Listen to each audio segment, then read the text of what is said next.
Today I'm sitting down with one half of the Molloy twins, Adam Molloy.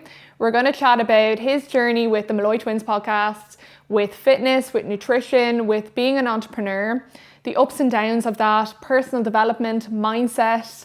So we're going to have a coffee. So grab a tea or a coffee for yourself or whichever you prefer, and I'm going to bring you along with us. So let's go. Adam, great to see you again. How's things? And you, Martha? Yeah, all good. Yourself? Good, not too bad. You've been busy with stuff with the blood screening and everything's been going on. There's been a few things, but I like being busy, you know. Good. I know when I was on the podcast with yourself and with Lee last year, twice we were on the Molloy Twins podcast. Yeah. That was great. So that was like probably around the last time that we kind of got into chatting about things kind of properly around mindset and everything. Yeah, and when we had you on the podcast, it was like the first time we had someone who was specific to that like field or that background, that industry, who done that. Yeah. So I really liked that episode because for me it was like a chance to see somebody who actually does it for a living, working with athletes and like professionals. Because I think sometimes mindset stuff can be a bit like eerie-feary, you know. It's like hard to put into practice and like apply it to just general day-to-day living. So to hear how you were able to like talk through what you do with maybe athletes or whatever else and put that into practice, you got a lot of value from it, and I know people who listened to that episode did. So when you asked me to come down to have another chat today, I was like, yeah, 100%. No, absolutely. No, it's always great to chat to you, and unfortunately Lee couldn't be here today. No, unfortunately but not. You know what, next time we'll get the both of you in for sure. If you have me, you basically have Lee. We're like the same things, you know. No, but like you'd get both of you like with the Molloy twins. So we've won Molloy twins today. We've won half. No, but you're right. Like with mindset, it's a bit. A lot of people see it as being really airy-fairy, you know. I suppose that's the difficulty with it, because we put so much energy into training our body, and that's why the mind is so forgotten about. I think there's still a huge stigma around mindset, mental health, even though it's now starting to come to the surface that a lot of people are now starting to become more aware of the importance of mindset. What would you think? What's your thoughts kind of around that? I can relate to it because I would have been the same, especially growing up. I would have thought, you know, mindset, whatever, like what's the importance of it? It's all about the physical side of things. Yeah. But I think at some stage, life kind of humbles everybody a little bit in some way, you know? Yeah. And so I think either you buy into it, and what really changed for me was I went through depression, went through counselling when I was quite young, like 14, 15, so that was kind of my entry point to it. So I think as I was getting a bit older, I kind of was naturally a bit more open to it. But then when I started working like as a personal trainer or doing stuff in the gym, you'd see people who completely overlook the importance of it and they don't see it. And I can understand why, because it's hard to like put it into its place when it's like, right, if I want to change my body, change performance, whatever, like what part does my mind play in this? It's all a physical act. But I think when you see the impact that it has and like you start to engage with it and you can feel the benefits, like you just can't separate them. They just work so well in tandem together.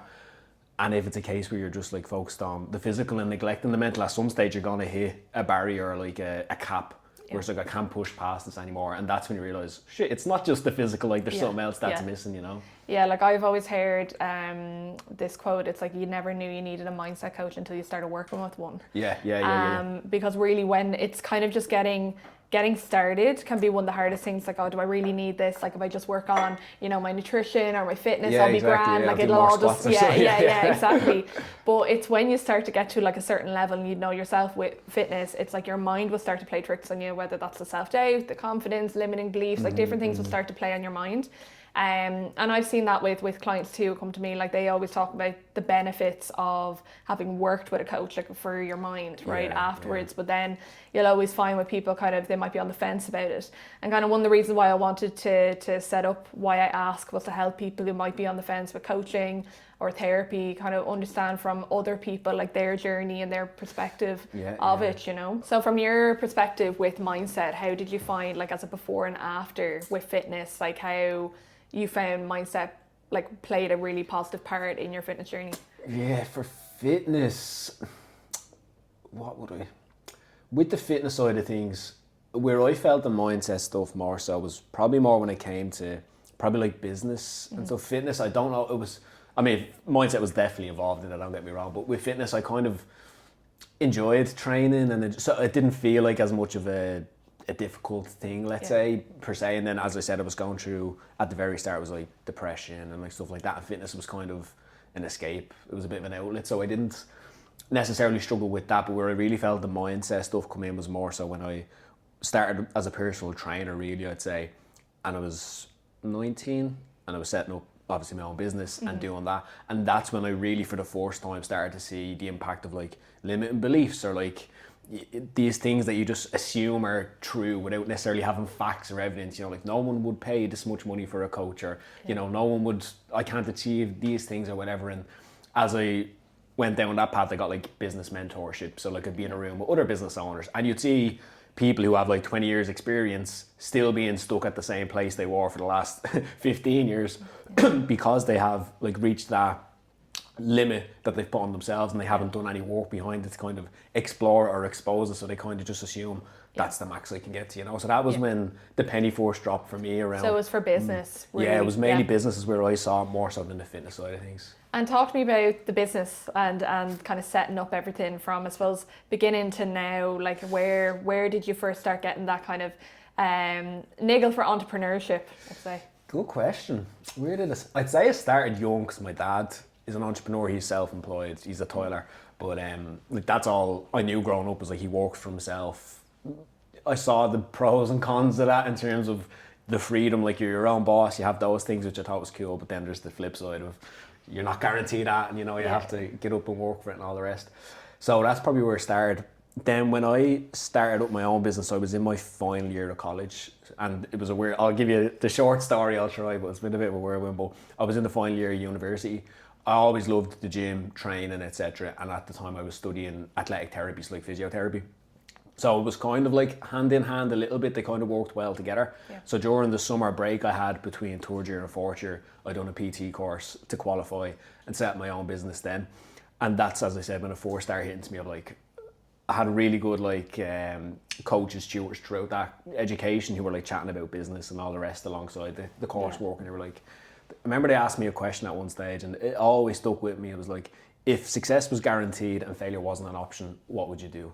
And I was like, never thought of that. Because I always just assume like, oh, what's possible for, you know, you put these limits on it straight away. So it was the first time I was kind of open to, all right, maybe people in my area would pay this much money, or, you know, maybe that is possible, I could do those things, and starting to explore all that. And then throughout the process of doing it, I started to achieve stuff that at one stage I was like, shit, I made more money this week than I made all of last year. Now it wasn't much because I wasn't earning much at the time, but you know, you just start to break these little barriers for yourself. And then COVID happened about 6 months later. So that obviously flipped it completely around because the gyms closed and all the rest. So that was the start of another journey, let's say, and then more stuff to work through and an identity shift almost around how I show up and all the rest. Did you move everything online?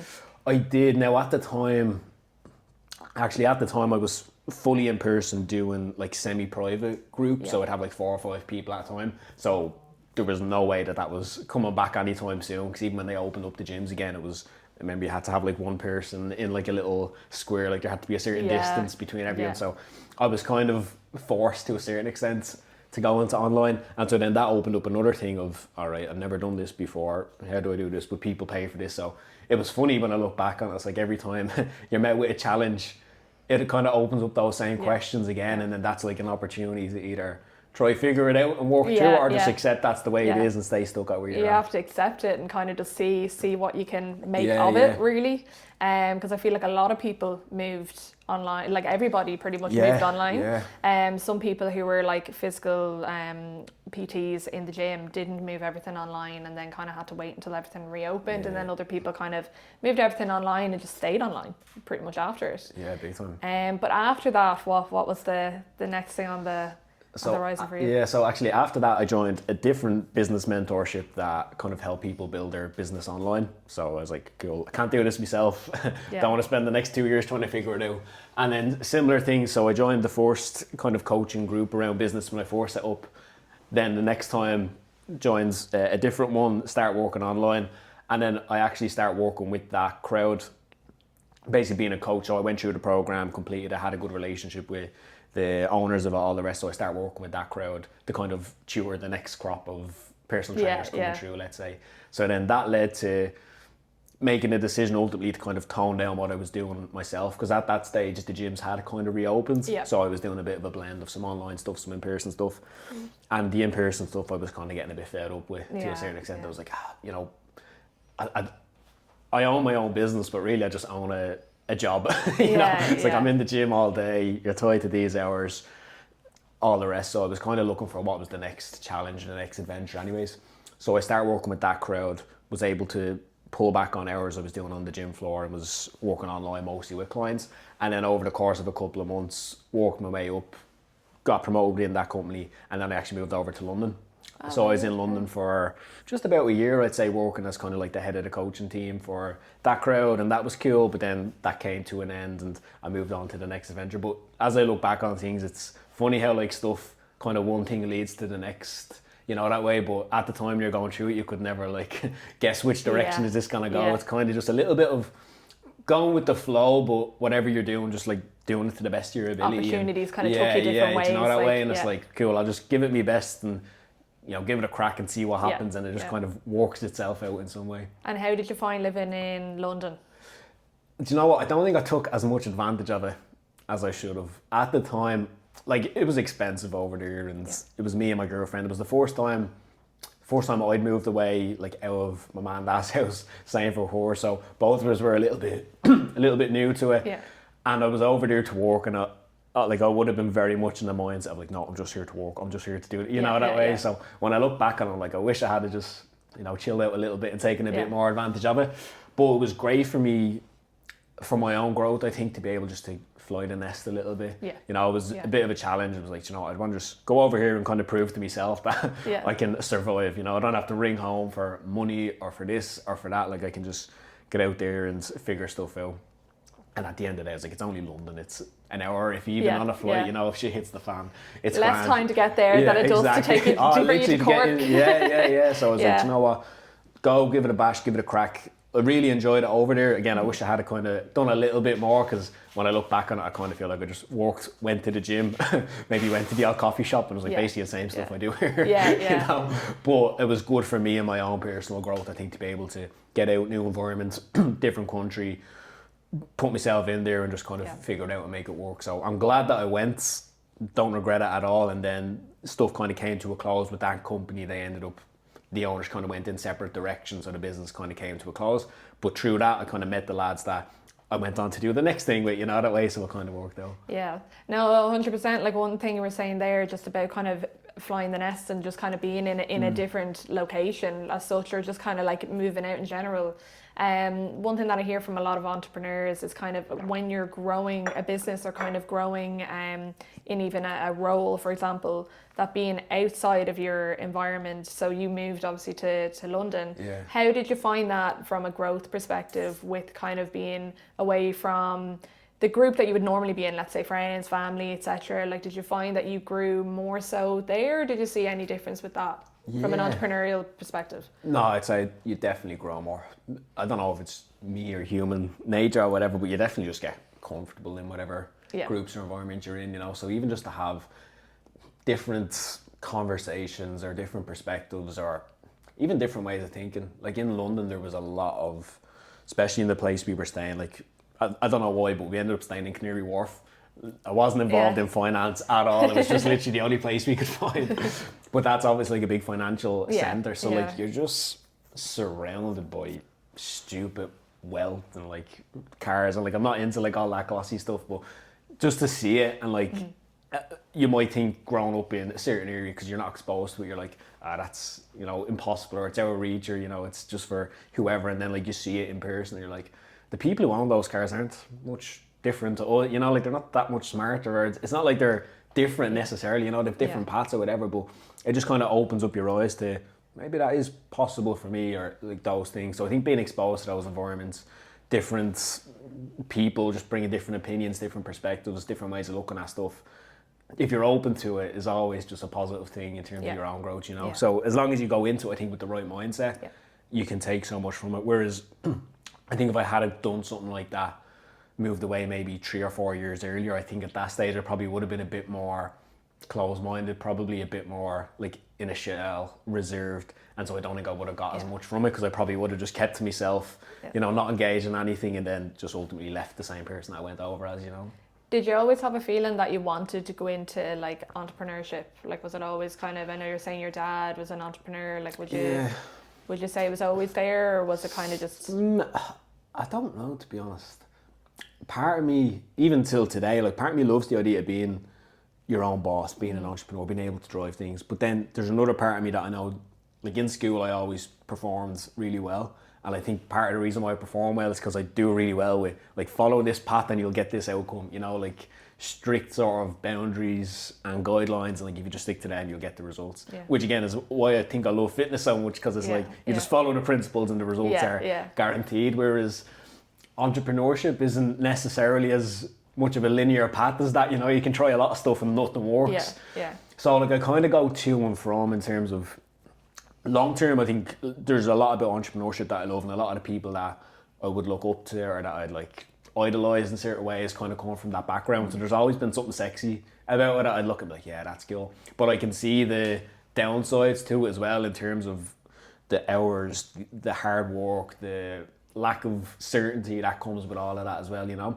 So I think there was probably always a part of me that at least wanted to try it and like give it a bash and see how it goes. And I've loved the experience of doing it, but equally I can see how it's not just all the like fancy stuff that you might see online, or it's not just this glamorized thing that you think of, like, you know, holidays and work from wherever you want and be your own boss and do your own hours. It's like, well, you kind of just do all the hours. Never mind your own hours. But it's true when you go in to set up your own business, right? People always go to set up their own business because they want freedom, right? And then you go into it and you're nearly working double the hours you were. To yourself, Literally. And you have to be so I suppose like disciplined, but also like regimented with your routine, because it's like, right, if you want to get your workout in during the day, you know, you need to get it in either like morning, afternoon, evening. You need to actually like slot that in. Whether that's like your meal prepping during the week, or like anything like fitting in, just seeing family, friends, all of that. It's like you have to be so disciplined and routine with it. 100%. Otherwise, if you don't, like, for me, like I block out my time. Like I block out time in the morning and the evening. Like I have like different like work blocks that I do, and then I give myself like a certain block throughout the day, whether that's for, you know, my dinner, my fitness, seeing family, seeing friends, walking the dog now as well. That has to be fit in there somewhere as well.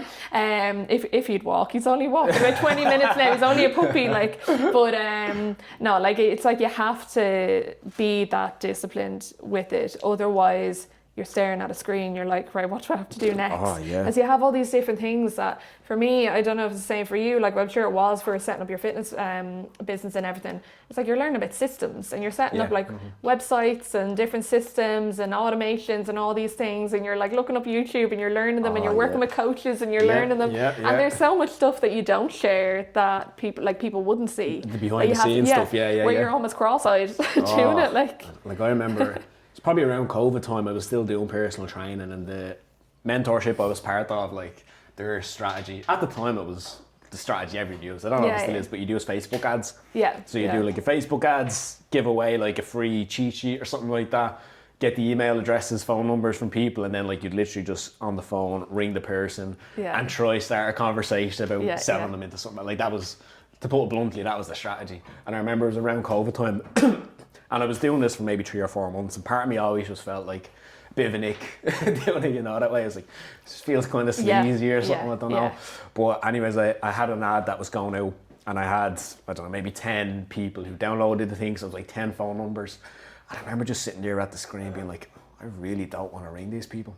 Like, I really don't want to have to do this. And then there's another part of me that's like, well, if you don't do it, no one's going to do it, because like you're the only person here. So like just that constant back and forth that you have with yourself when you're in those positions, is like, I don't want to do this shit, but if I don't do it, I'm not going to make any sales, so I'm not going to get any money, so the business is going to die. And it's like, those are the tough parts of like entrepreneurship, or whatever you want to call it, that nobody really talks about, I don't think. Is like, there's so many inner battles that you fight every single day pretty much. Even like when you said about like doing your work blocks and all, like it's so easy just to say, you know what, I have to do all these things which are kind of hard, or I just don't like doing them. Or there's like, I could sit around on Canva for an hour fluting about, like changing the colours on a picture for the next Facebook post. Let me do that, you know, that way. And it's like, cool, but while you're focused on doing all that stuff, there's this big list of stuff that isn't getting done, that's getting bigger, that's actually going to hold you back from hitting your goals, your targets and all. So I think entrepreneurship in itself is like one of the biggest like mental challenges that you could do in your life, because it just tests you in so many different ways and exposes so many of your like areas that you're uncomfortable with, or areas that you don't really want to have to engage with because you think you're not good at them. And it's like, well, you kind of have to, because if you don't, no one else is there to save you. We're like all wired to want to be in our comfort zones all the time. So like all of that is like such an uncomfortable kind of feeling. It's like, oh, we have to ring someone, and we've like, these are leads that you have to ring, right? Or email or reach out to, you know, and have those like direct message like conversations with, which like, I love chatting to people, and that's like one of the reasons why like I'm always networking and collaborating and stuff. With business, it can be it can be different when you're bringing in, I suppose, clients. Did you find that kind of like with ringing people and stuff like that? Yeah, because I just hated the feeling that it just felt transactional from me. You know, like it was me bringing it to the table, but it was like, I am just talking to you because I want your money. You know, like that was where my mind kept going. I was like, that's not good, like that's not what I want to be doing.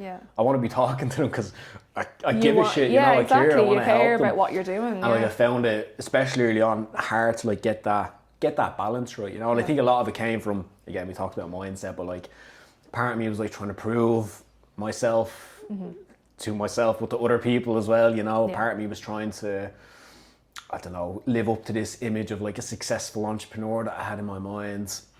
And part of me was operating from a place of scarcity of like, I need to make money, I need to make, you know, and just being driven just by that, as opposed to, no, actually I just want to help people, you know, that way, which is what everyone says. But when then you look behind the scenes at what they do, you're like, it's not really mapping up. So I kind of felt, again, especially early on, there was like that values conflict almost within me of like, I'm saying these things and this is why I got into this, but then I'm doing this shit and it doesn't really map it, you know, it doesn't really map up. So even though I was young, I was still like aware of that in my mind. I was like, something just didn't really feel right for me, you know.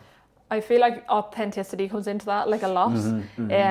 Like certain coaches will have certain, like sales coaches will have certain ways of working, right? This is what you have to do when you get, like when someone downloads your free download, you get a number, you ring them. And for a lot of people, that's not what you want to do, because like when you have a deep passion for what you're doing and a care for the people that you're helping, you want to go about it a completely different way.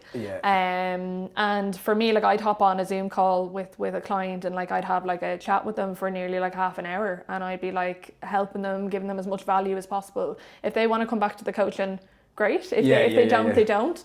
But I know that I've helped them, you know, and that when they do feel ready to come back to coaching, I'd be top of mind, because I've given them all of that help and what they needed at that moment in time. And that's, for me, it's like hopping on, let's say, like the 10 phone calls. Right, do you want the coaching? No, grand. Do you know what I mean? Like, it's like, that's just not, like, that would be an ick for me as well. Like, I couldn't do it. Like, that's just not me. But how did you handle rejection, like feelings of That's rejection? actually a really good question, because at the start, I would have taken it personally when it happens, you know, that way. Like I remember, again, in the gym, and I was like still in college at the time, so like I'd do, I don't know, maybe like 6 a.m, 7 a.m in the gym, drive out to DCU, do university from whatever 9 till maybe 3 or 4, back to the gym for maybe a 5 o'clock, 6 o'clock, 7 o'clock session, and then I might arrange a person to come into the gym for a chat afterwards that would hopefully turn into a sale or whatever else. And like I'd be sitting at the gym, I'm supposed to be there at 8, and I'm checking, it's like 10 past 8, and like nobody's here, you know, 20 past 8, you know, drop them a message like, be still good, and it's like ignored, you know, just never get back to you, sorry, couldn't make it, don't want to do this anymore, or whatever. And so like in those moments, if it happens once or twice, you can deal with it, but especially when you're like tired and you've put a long day in and those things happen, like self-doubt starts to creep in fast. You're like, maybe I am just crap at this. Like, maybe this isn't your for me. mind starts to go into that spiral completely, like in the negative. So that's why when you asked me earlier about fitness, and I said like it was mainly business that brought up a lot of the mindset stuff for me. Even though it was business, it was the same stuff that fitness people deal with, like the same limiting beliefs. Just like, I don't know, you went out on the weekend and went on a mad one, and then like you wake up Monday morning like, this just isn't for me. I'm bad at this. You know, like it's the same stuff. It was just, for me, it was exposed in that area as opposed to a different area. But I think the mindset, stuff like the principles, kind of apply across all domains, and just in different environments, maybe it brings up more for you than someone else. And also, like when you're like working on your own business, right? There's so much more, like mentally you put more pressure on yourself because it's yours, right? It's something that you set up, and you feel like, oh, all eyes are on you within that business, right? So you're the face of that business. Did you find that when you set your own one up and then kind of stepped away from working for other people? Yeah, big time. It's like, literally, it was called Adam Molloy Coaching. My name is literally. I was like, I suppose in some ways I could just say, no, I'm Lee, I'm not Adam. So if there was any problems, I could pawn it off. But yeah, especially when it's your own thing, it's your own baby, you do kind of get attached to it, and that can be a barrier as well sometimes, because you kind of, at least I know I did, you kind of get drawn to like, oh, you know, I want to do it this way because it's my business. I want to do it like this. I want to do it like that. I was like, cool, but your way might not be the best way or the right way, you know, that way. And like, again, you get challenged in a lot of areas. And I think it's important to have your own principles and your own values, because that's what's going to set you apart and keep it unique. But at the same time, you have to accept that you have your own limitations too, and you don't always know best. Or like, just because you think it's the right way doesn't necessarily mean it's the right way. And so you have to be open to feedback ultimately, you know, and being able to adapt and change. And I think that was one of the biggest learning things I had, of like, how do I keep my values and my principles and like have something that I feel comfortable with, like proud of, but still be open to like adapting and changing and evolving over time, and not feel like I have to like choose one or the other, you know? Yeah, no, 100%. And where did the Molloy Twins podcast start? The Molloy Twins. Well, where did that come into the timeline of all this? Yes, it's mad trying to put this. And the book. I want to get to the book we'll get to it all. It's mad. I was actually putting a CV together for something recently enough, and I was trying to like put all the like, not away. It's like I went to school between this year and this year, and like I was putting in this stuff, and I was like, I actually don't remember when all this happened. Like I had to go back on like text messages and all.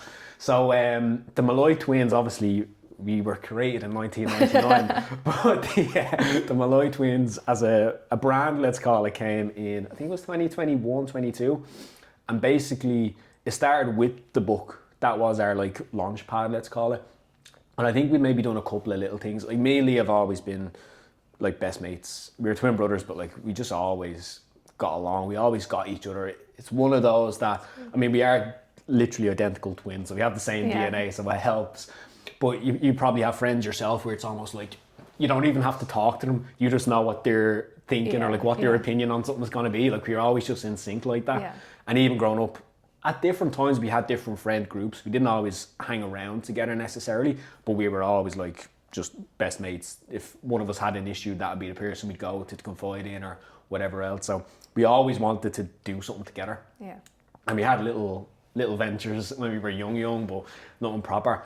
And Lee studied English and French in college, so he always had a bit of an affinity for writing. He still does writing today. Like that's, he had like blogs and articles and stuff you do online. Like he just always loved that. And I always obviously love fitness and training and all the rest. So our initial idea for the Molloy Twins was writing a book kind of about personal development and like growth and all the rest. Lee had gone through a like fitness transformation himself and all the rest. So it kind of just flowed naturally, and it felt right at that time to do it.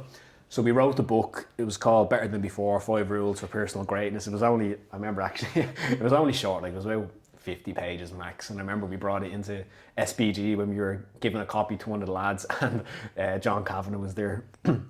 So we gave a copy to one of the lads, and he said to John, oh look, the lads just gave me a copy of this book. And John like picked it up in his hand, he goes, that's not a book, that's a leaflet. Because it was so small and skinny. You're like, oh Jesus, fair. But so we launched the book, and it was okay. Like we got a few orders from like friends and family, but we kind of wanted to use the book as like a solid asset, let's call it, that we could use to like grow into other things.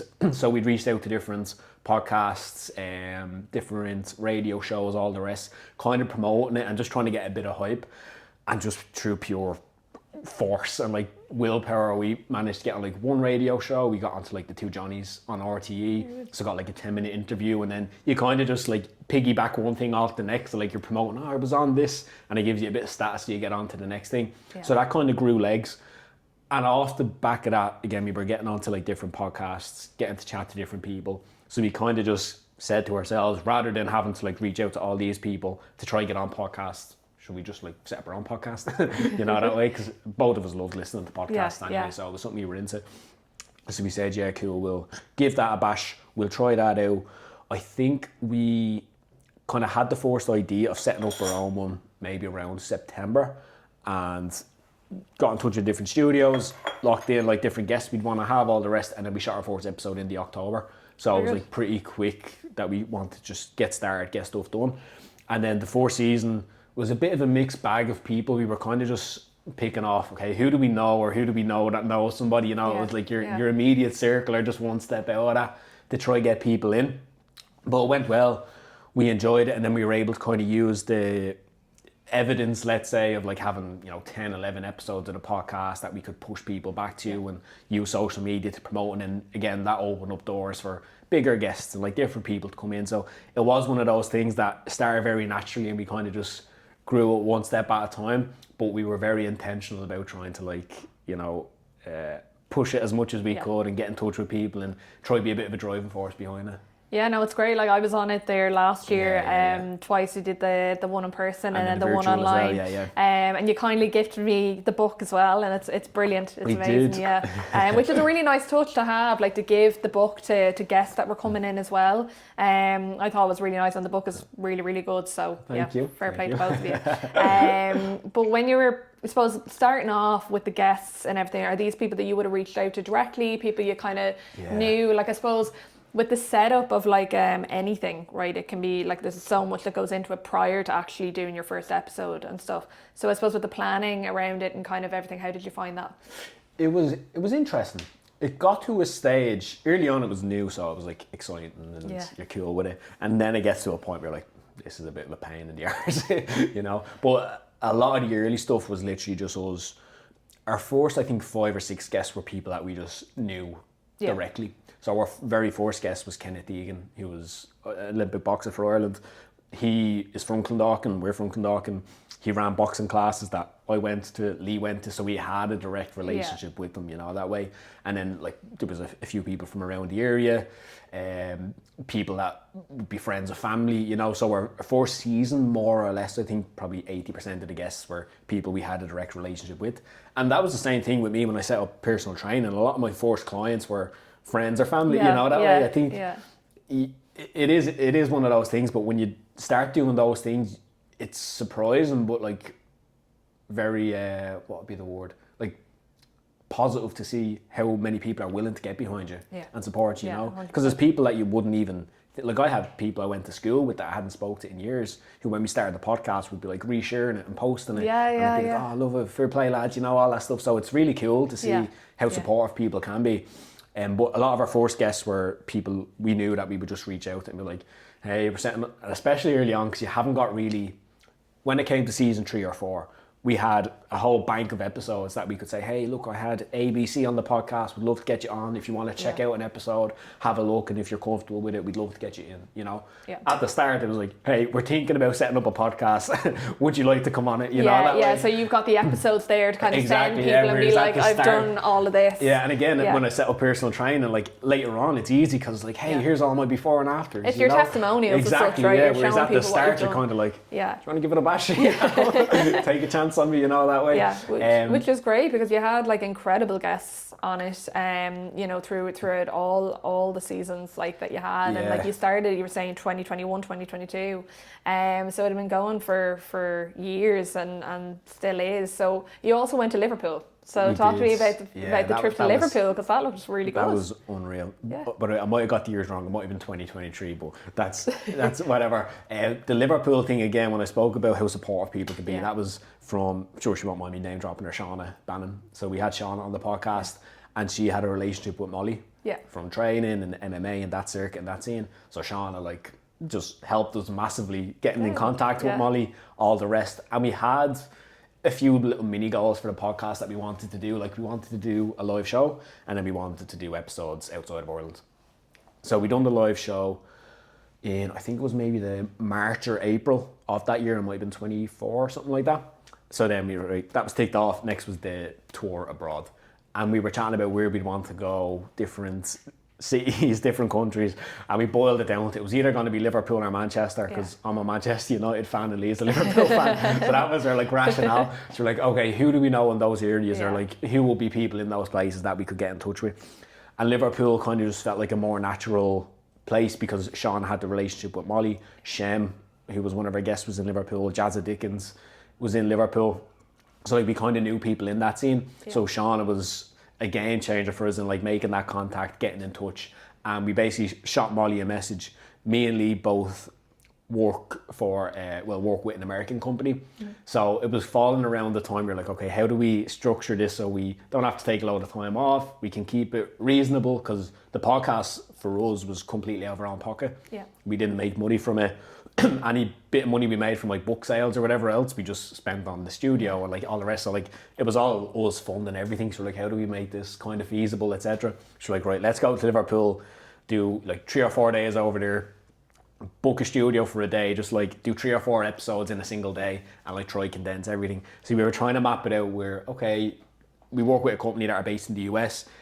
The 4th of July is like a big celebration in America, so we were like, cool, if we go for around there, work will be quiet, because they'll be off. So let's do it that week, blah blah blah. So we're able to map things out, and we were basically just like, right, once Molly says she's in, because she was like our main person, like once she says she's in, we'll book it and we'll just figure out everything else around that. So we got a message back from her maybe like the May or something, like, yeah lads, I'll do that date, happy days. Like, sweet, lock it in, booked it, and then we were able to get in touch with a couple of other guests to kind of so it was one of those, you were kind of like, we had a bit of it. And this is a big lesson I learned in like business, is like, you want to have everything solid and everything locked in and perfect, and like have everything just laid out in front of you so it can just be as smooth as especially possible. when you're paying for like your flights, your accommodation, your studio, everything, because if one falls through, it's kind of like it all just... And like, you want to have everything nailed on, but the reality is it's rarely ever like that. You know, you have like 1 or 2 pieces and you're like, right, let's just go and we'll figure out the rest as we go. And that was a little bit of what the tour was like, and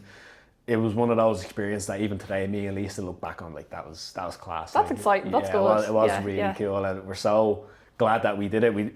We plan to, we'd love to do more of them in the future, but that was one that we're like, yeah, that was sick, you know. Brilliant. And what would be your other, I suppose, memories of like looking back on like the other episodes and things that you've done? Like, what were some of the key moments, memories, and I suppose guests that might have I suppose talked about their experience that just stood out to you? Yeah, some key memories from it. The live show would be one, definitely. That was cool. The Liverpool tour. We had, it is kind of podcast related, but basically from the podcast we had, I mean, we never really had much, we had a couple of sponsors throughout the times, but we didn't have like a solid, you know, it was the Molloy twins sponsor. It was Adam and Lee were sponsoring it, honestly. And but we had someone reach out. Her name was Lauren, and she was involved with Pizza Hut in Donnelly, and like she reached out and she just invited us down, basically say, hey, if you just want to come down, free food on us or job. We were like, yeah, 100%. So we actually went down one of the evenings. I remember it was in December. We shot with Paddy Houlihan that episode, and then went straight down to Pizza Hut afterwards. And we just built a relationship with Lauren, and her dad owned the franchise of Pizza Hut at the time. But she kindly gifted us, I think it was €50 worth of Pizza Hut vouchers as well. She's like, keep them for yourselves, or use them for a giveaway, or do whatever you want with them. So initially we're like, cool, that's all sorted, we'll have them. But it was around December, so it was around Christmas time. So we had the idea of, our local area is called Bonogue, is the name of the place, and the Bonogue Youth Centre were running like a Santa Claus thing, you know, kids could come see Santa for free, have a little family day. So we wanted to use the Pizza Hut vouchers to get pizzas to bring down to the Santa nice. Day. So we done that, and we arranged it, and Lauren gave us a massive dig out because we needed way more than €50 worth of pizza. All the Bonogue was coming down for it. So we got that, we were able to so like, that was a memory that I'm like, that's the kind of stuff that we wanted to do when we started, you know, that way. It's like, just do stuff that we think is cool, you know, because you see it sometimes in different businesses where they like sponsor local charities or sponsor events, or just do stuff that is cool. That's one of the things I loved about entrepreneurship, was that like when you make a certain amount of money, or when you have like resources you can put into things, you can do what you want with them. Help you can others and put it back into the community and everything as well. Which is a really great thing to do. 100%, like, it's really nice. And I see like loads of people doing that, and I think it's incredible. Like, when people do that's when I say those were the kind of people I'd idolise or look up to. It's like, that's why I look up to them. You know, I was like, they're able to go and do good stuff and achieve massive things, but then they don't do it to like feed their own ego or to prove how great they are. They do it because, like, cool, I want to give back a bit. I want to help out local teams, local sports, local schools, community, whatever it might be. You know, and invest in the next generation who are growing up to give them a bit of a head start or whatever. So that was our like small way of doing something like that. But that's something that always sticks with me, because I'm like, cool, as I grow and hopefully continue to get better or whatever else, I can do more of that sort of stuff, you know. Yeah, no, I think it's brilliant. I think it's great, like, as you're putting back what's been given to you within the podcast and that journey back into community and helping others and everything, and that's what it's all about. Like, it's like helping others as well. And you were saying, like, you've always wanted to help other people, you know, like that's from the PT and from interviewing others as well. Like, you're learning about their journeys and stuff as well. So I think that's class. Pretty good. Yeah, it is cool. And Lee will be the exact same, like, in terms of his mindset towards all that. That's why the Molloy twins was something that we loved doing, because we both are on the same page. You know, there was never much, if any, disagreements. I think the only things we'd ever disagree on was like, you doing the intro today or am I? Yeah. I think actually when I did my podcast with you both in person, you both just looked at each other and was like, am I doing the intro? No, you're doing the intro. It was one that I was like, I don't want to do it, so I'll just stay shut up and hopefully he'll take it. I was like, there's too many nice things to say about Martha. I didn't want to have to just take up the whole episode. But yeah, that was literally it. Other than that, we were always on the same page, always had the same ideas and aligned on it, and I think it's why we both enjoy doing it so much. Good. And so it's important as well that you both like we're enjoying it too. You know. What's the plan? What's on the horizon for the podcast or entrepreneur work, or what you're doing at the moment? Good questions. For the Molloy twins, we've been on a bit of a pause for the last little while. We haven't shot many episodes. A few behind the scenes issues in terms of like studio space, like all those nitty gritty stuff. We did do some virtuals. And I don't mind the virtuals, but I prefer the in-person stuff where possible. So, bit of that. Both of us, in terms of our own careers away from the Molloy twins, we're going through different situations, looking at where we want to go. And I was getting to a bit of a stage with the podcast where you can probably relate to it. You feel like you're kind of just putting out episodes for the sake of getting an episode out, or like just doing things because it's like, it's Tuesday. We release episodes on Tuesdays. Shit, we need to put something, you know, that way. And it's, again, when I spoke earlier about like having your values and having what's important to you and then being able to adapt and evolve, I think we were getting to a bit of a point where it was starting to go in a direction where it was like, I'm not really enjoying this as much because I feel like we're just hostage to this posting schedule, or like we have to be doing it in this way. So both of us kind of made the decision to say, do you know what? We're not actually making money from this, and it's not about making money, but I don't want to just keep pumping more and more into it if we're not actually sure that this is going in the direction we want to go. So we consciously decided to say, let's just press pause on this, both of us take a bit of a breather away from it, see what we want to do with it, and then we can get back into it. And that's completely fine to do. Like, I feel like a lot of people have pressure on themselves, like in business or with any sort of project that they're doing, that they feel like you were saying, oh, we need to put out an episode on Tuesday. And there is pressure around that, but because you created that project, you also can change everything around that project as well. But we feel like, oh no, like we've said now that we have to put out an episode. So I understand that, like, completely. Like when you set up something, there can be a lot of pressure. You feel like, oh, all eyes are on me. I'm after saying now that I'm putting out an episode. So you can feel pressure with it, but also just you feel like someone's going to say something to you, but they're not. Yeah, 100%. You think like the whole world is sitting there like, it's 10:30 on a Tuesday. The lads usually release at 9 o'clock. What's going on? You know, like, nobody cares. They do care, but like not as much as you think. Not to the extent that you think, right? Exactly, so we've all convinced ourselves that everyone is keeping an eye on absolutely everything that we're doing, but really they're keeping an eye on what themselves are doing. You know, everyone's busy. They've got their own stuff going on, and we. Both of us had that same like mindset towards it. As I said, we always kind of thought similarly. So even though we mightn't have spoken about it, I know I was feeling a bit of tension or whatever, and he was feeling the same thing. So we're like, cool, let's just stop for a little bit, and we can get it going again. And that's the plan. We are looking to get it back up and running. But we needed to take that break from it. Otherwise, what would have happened is we'd keep putting out episodes for the sake of getting an episode out. We wouldn't enjoy doing it, which meant the people listening to it wouldn't enjoy listening to it, which means we'd take a small audience we had of people who actually enjoyed it and cannibalise them, because like, it's kind of gone to the dogs a little bit. This podcast isn't as good as it used to, or whatever, you know, because we weren't enjoying it. We weren't putting the same kind of effort and passion into it.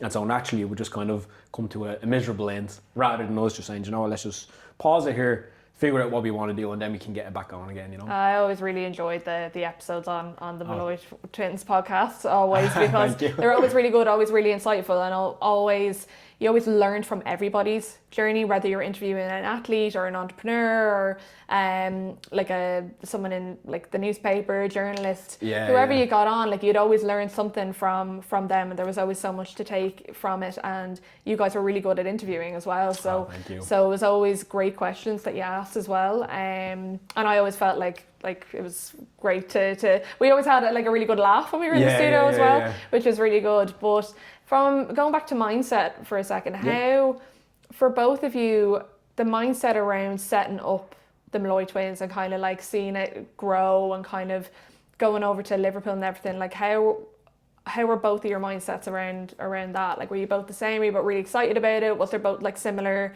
maybe like self-doubt or anything that you might have felt with it?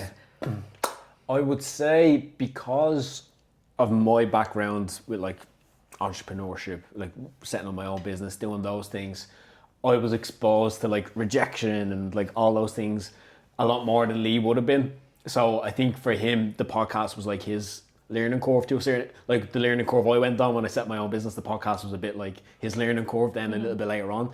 So I think from our conversations we had, he would have been a bit more on the like self-doubt side of things a little bit, because I just been through similar stuff before and had kind of survived it and came out the other side of it a little bit, which was a benefit, because I think if both of us had been in the same place, we probably would have never done anything or never taken many risks, but I think we both kind of gelled together quite well, whereas I was happy to kind of take the lead on certain parts of it and he was happy to take the lead on other parts of it, and we were able to mesh it together.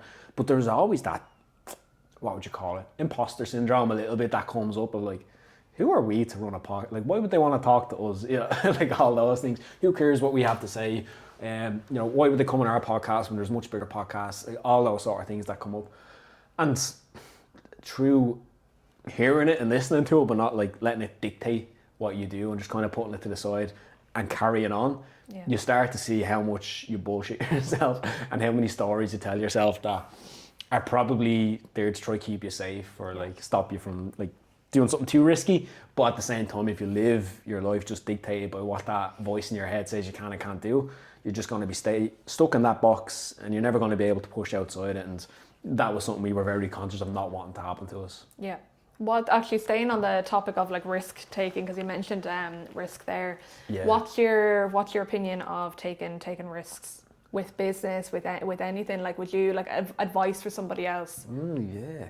I mean, I'm pro taking calculated risks, let's call it, because there's risks you can take that's like, oh, I'm going to jump out of the airplane without a parachute on and see what happens, you know. It's like, that's probably not going to end well. But like, firstly, I think what's important when it comes to taking risks is to put it into context. Like, what is the worst thing that can happen here? If it's lose the whole business, go into debt, lose the house, everything, all right, that's a big risk. You want to consider that. Versus if it's, we shoot an episode and nobody listens to it, it's like, come on.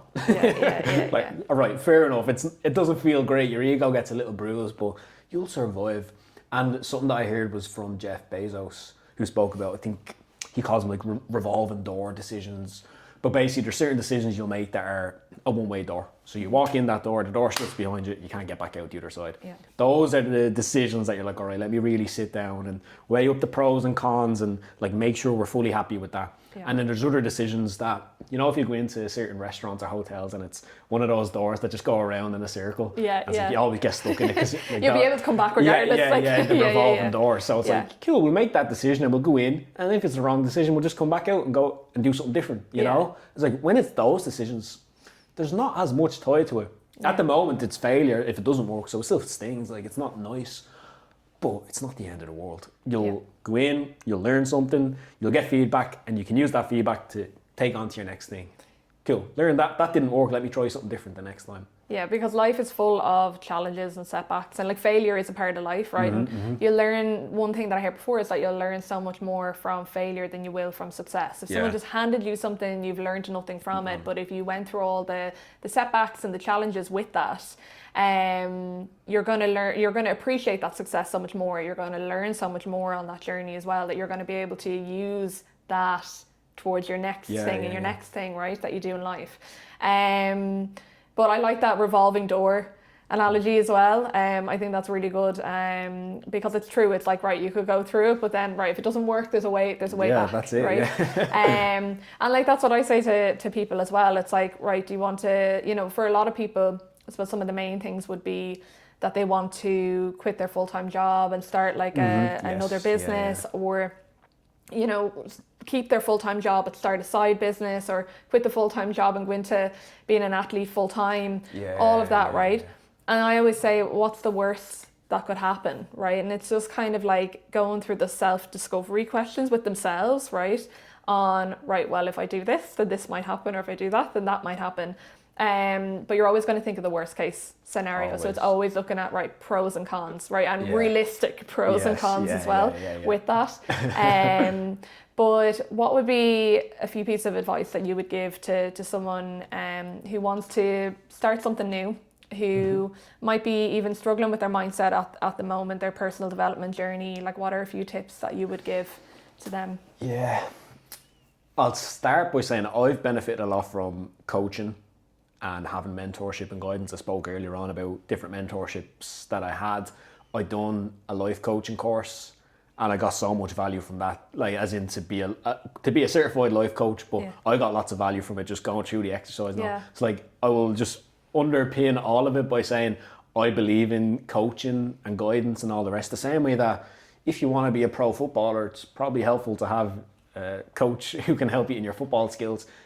If you want to be the best version of yourself you can be, there's a mindset piece that underpins all of it. And so having the help and guidance from someone who actually knows what they're doing, which is important, because there's a lot of people online who are like mindset coaches, but you know, you can kind of question some of that stuff. So I'll underpin it by saying, like, I think coaching is always helpful, but I know it's not always available or feasible or whatever else to people. From an individual perspective, when it comes to starting something new, the first thing I'd probably start with looking at is, we always, like, and me and even done this for the podcast, is like figuring out, okay, why do we want to do this? Why does it matter to us? Because if it's just, it's easy on a whim to make a decision like, oh, I want to do this, I want to do that. But if it doesn't really mean that to you, it's not really that important, you'll probably just, you know, stop caring about it after a week or two and move on to the next thing. So I think having clarity on what success for you looks like. And when I said that question at the start of what really like stuck for me, if success was guaranteed, failure wasn't an option, what would you do? I like that because it kind of removes all that self-limiting talk that comes in. It's cool. You have those ideas of what can and can't work. Just put them to the side for a second. You can grab them again later and pick them back up. But for now, imagine they don't exist. Success is guaranteed. What would it look like? What would it be? Because it just gives you permission to kind of take those limits off. Yeah. And you, okay, cool. If everything was guaranteed and it was definitely going to work, this is what I'd want. This is what it would look like. And then from there, just starting to look, okay, that's maybe, you know, a 10-year plan. We don't need to be there tomorrow, but what's the next steps that we need to take? The stepping stones to get there. Like, even for me personally, I know I perform best, I operate best when I have like a goal, something that I genuinely care about, that I want to achieve. But then I can kind of park the goal and just focus on, okay, what's what I need to do right now? What's the next steps I need to take? And sometimes that can be hard for you to do for yourself, to put that together, because again, you'll either put all these limited beliefs on what you can and can't do, or you'll just overwhelm yourself with all, which is why I like having a coach or someone who's maybe an expert in my corner who can help me just kind of cut out the noise and the nonsense and focus on what needs to be done. But I think that would be my biggest advice, is have the clarity on what you want and why you want it. And then rather than staying stuck in like the overwhelm of how big and far away that feels, pull it back. Okay, what needs to happen today, tomorrow, over the next week, the next month, and give yourself those little kind of stepping stones and milestones along the way, so that you can be sure you're on the right path and making progress, and not feel like you're being weighed down by this big scary goal that's, you know, a few years down the line. Yeah, because one of the things is like we will always fixate on the bigger goal that's ahead without actually looking at the smaller steps to get there. And then you think, oh, that's miles away. Like it's going to take me forever to get there. And then the motivation is gone because you're like, oh, it's going to take me forever to get there. But if you're looking at or breaking it down into smaller goals month to month, I always say to people, like, break it down month to month or week to week, depending on how long, you know, you're working on that goal for. You'll then be able to have those smaller wins in between, and that's what you need for those like dopamine hits, is to know that you're still on the right track. You're reflecting back, right? Am I still going to get to where I want to be? Is there anything I need to change and I need to improve on, etc.? So it's always that when we feel like something's so far away, it just turns you off. Yeah, exactly. It was like me driving into town this morning. You're like, I've been driving for 10 minutes and that time on the Google Maps hasn't changed. Do the U-turn and get back. But no, you're dead right. Even in fitness, it's always the same. People, I need to lose 10 stone. It's like, great, it's a great goal, but you didn't just put on the 10 stone last week. You know, this has been 15 years in the making. We're not going to reverse it all overnight. But what we can do is blah, blah, blah, and starting to focus there. And to a certain extent, like social media and all can kind of glamorize fast results and all the rest. And I'm not going to say it doesn't happen. There are people who win the lotto and just get rich out of nowhere. You know, there is stuff that happens, but don't use that as your like milestone or your like, this is what I want to do. This is the realistic, like the reality is this is what it probably looks like. And it's going to take time and it's going to take effort and all the rest, but the time's going to pass and you're going to spend that energy doing something anyway. So it might as well be spent on something you actually care about. Yeah. And would you be a big believer in habits and routines for anybody on a fitness journey? Because like what I found is habits and routines are very like driven in mindset and behavioral change, right? But for fitness, a lot of it's behavioral change, right? So 100%. With the habits, how would you have helped clients with kind of like changing up their habits, their routines per day? Would you start with the smallest thing first? Like for example, if you take a client who needs to lose 10 stone, like how would you have worked with them on that? Yeah, habits are crucial. They're like the bedrock of everything, really. Yeah. Where I would start normally, fortunately, is getting clarity on what, like honest clarity, the truth, like what does reality look like right now? Because a lot of times we can, like I do it, everyone does it, we kind of bullshit ourselves a little bit in terms of how good or bad things are or what we actually do and what we don't do. So the starting point is always just honest clarity, no judgment. What is the current setup? Like, what am I doing if it's fitness? What am I doing in terms of exercise? Nothing.